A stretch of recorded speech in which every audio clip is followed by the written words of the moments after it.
Hello and welcome to Gate to Wire. I'm Bruce Casella along with Danny Gibson. Our special guest is Victor Collazo from the PTHa. Victor has a really cool background, so we thought we'd talk with him a little bit about his job and what he does for the PTHa. Welcome, Victor. Hey, what's going on, guys? Victor, it's so fun to have you. And you grew up in horse racing. Of course, your dad was a horse trainer.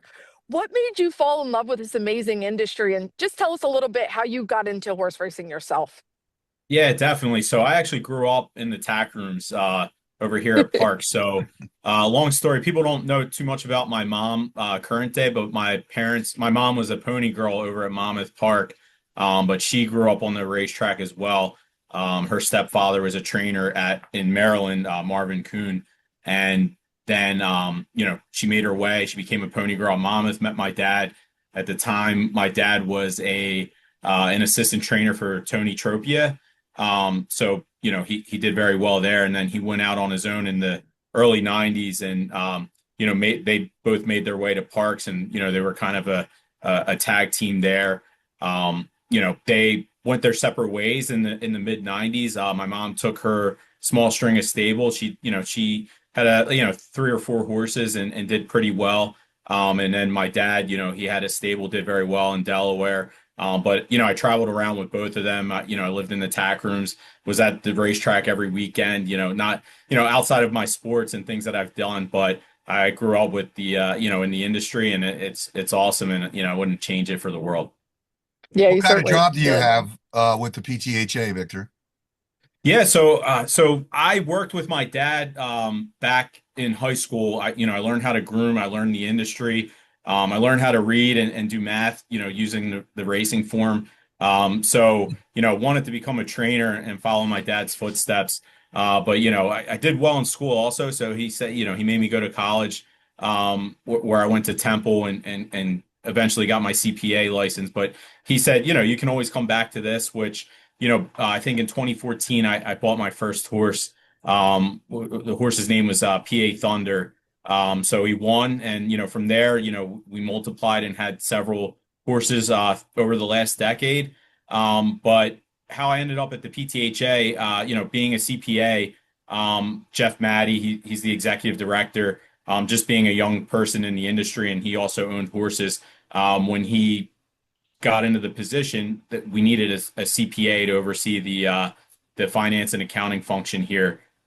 So he reached out to me, and at the time it wasn't a good fit. I had my current job. I was in public accounting, still learning and growing in my career there. But eventually, after that, COVID happened, and it was time for a change. And I reached back out to Jeff, and it was a perfect match. Right now at the PTHA, I oversee the finance and accounting function. We have five separate legal entities set up here. So, each one requires a set of compliance, from an accounting perspective and a tax perspective. And, I oversee the day to day to make sure, everything's handled, money wise. Yeah, and you already had such a great relationship with a lot of our horsemen because I know you did a lot of the taxes for them.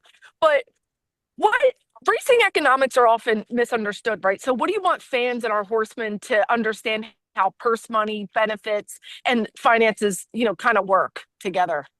Yeah, definitely. So what's good for the goose is good for the gander. So, it kills our horsemen, when we have those canceled days. That money is never, lost per se, but we have to redirect it and, utilize Oh, it for good point. courses. So all the money, is restricted. Per Act 71, Parks gets a certain amount of slot revenue, and, a certain percentage has to go to the horsemen from there. We have a live racing agreement, which 88% goes to overnights, 9% to stakes, and then 3% for the administrative portion with the PTHA to make sure that we keep this thing running and we represent the horsemen. So from there, you know the 80 part of my job is to help and work with the racing office to budget the overnights, budget the stakes. Obviously, I'm not the end all be all, but I'm the initial look of the numbers, and to say, hey, what ideas work, what don't. Our board comes with some good ideas, and we try to make it work. So for example, this past year, we had an enhanced purse structure for Owners Day. We gave out over $600,000 in purses. PA Derby Day, we had 8 overnight stake races or overnights outside of the normal stake schedule that were $100,000 purses that, working in tandem with the racing office, we were able to successfully put out. And it was awesome to see our horsemen dominate those races as well, because, one thing is, we don't want outsiders to come and take our money. We want to keep it in-house. So that was a huge success. PA Day at the races, the PTHa works with the breeders to put on a successful show there. So I believe that was, over $600,000 in purses as well. So it's cool to, be able to use my finance and accounting background and apply to horse racing. And, it's something I'm very passionate about. And, it's a lot of fun, to say the least. It beats the normal 9 to 5 accounting job. That's, to say the least. Making numbers fun, right? Yeah, exactly. Let me ask you about, what you do outside of your job, your boring job, I might say. I know you're a big sports fan. We talked about the Eagles and the Phillies and things like that through the year. What are your thoughts about the Eagles getting ready for the big game on Sunday? Yeah, no, they've been Dr. Jekyll and Hyde. Everybody's wanting that, 2020, I guess it would be the 2024 offense, going into the 2025, trying to replicate that, and it just hasn't been there this year. It's been brutal, but everybody was worried that we were going to go back to 23 where they started out 10-0 and then just totally collapsed. But that defense has been solid. The Niners, everybody's given Sirianni slack for not going for that 2 seed. And because you're going to have to play the Niners or the Rams, or ended up being the Niners. But I think we're maybe we'll catch a little lightning in the bottle again. Get lucky. We're catching the Niners with a lot of injuries. They have to travel our way. So I think if we get past the Niners, it's going to be a lot of fun. And I think they can get it together. And that defense, there's no reason why they can't get back to the Super Bowl. But yeah, no, it's going to be interesting. If the Eagles can score, 24 points, I think, they're going to win a lot of games. See, there's the analytics. Yeah, and the Niners, they don't like the cold. My sister lived in San Francisco, so we talk about that a lot. So you are a lot of fun to talk about handicapping. You're quite the handicapper. What's your strategy when you're putting together a card? Yeah, so my big thing, and this is something my dad taught me, was class kills speed every time. So, one thing that he always told me was that, just because a race ran a fast time doesn't necessarily mean it, that horse belongs in another class. So, he always used the example, that maybe there was an allowance race that went 109 for 6 furlongs and the stake race went 110. And he said, obviously the allowance horse maybe might have a bigger buyer. You think that horse can run, and then, sometimes you can catch value there because that horse is going to be overbet when they do run against state competition. But he always said class kills speed. The classy horses, they run what they have to run. They don't need to run 109. They're not going to do it.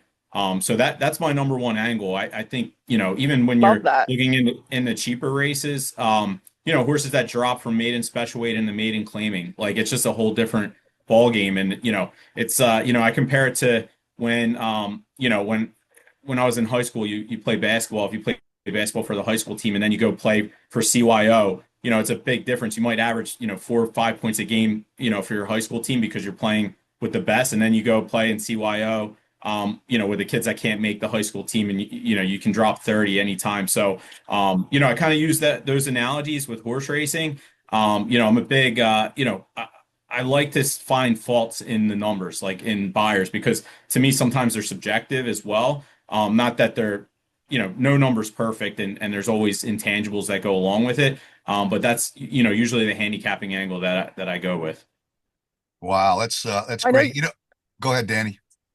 No, I've learned, and it's funny because my husband actually worked for your dad when he was a trainer, and he taught that to my husband, and he says that all the time. So it's funny that carried on with you as well. Yeah, no, and then it's always I even utilize it in the NFL as well. Like, you'll see these we have a lot of first-time quarterbacks this year, Bruce, and maybe we'll have a grade 1 winner out of that quarterback crop, but again, when you face the big dogs, and you go up against the big dogs. That's the true litmus test. So we'll see. For example, like you have Jacksonville, they look really good. It might be the real deal, but Josh Allen, he's been around the block. Let's see if Trevor Lawrence can go into that grade one company and get a W there. So I carry that thought process, class kill speed, across many things that I look at when I'm trying to do my analytics or handicapping and whatnot. The NFL, we can't be the NFL, and it's a great sport, nationwide and everything, and in Philadelphia as well. But the horse racing is a great sport as well, and we have such a great history. And I just know that I know how you feel that we can be a great make an impact sports wise in our community as well with horse racing. We just got to get those people out here and see that excitement of being with horse racing and handicapping and seeing the horses run, all those great things. We can compete at some level. Yeah, definitely. I think the PTHA has done a great job.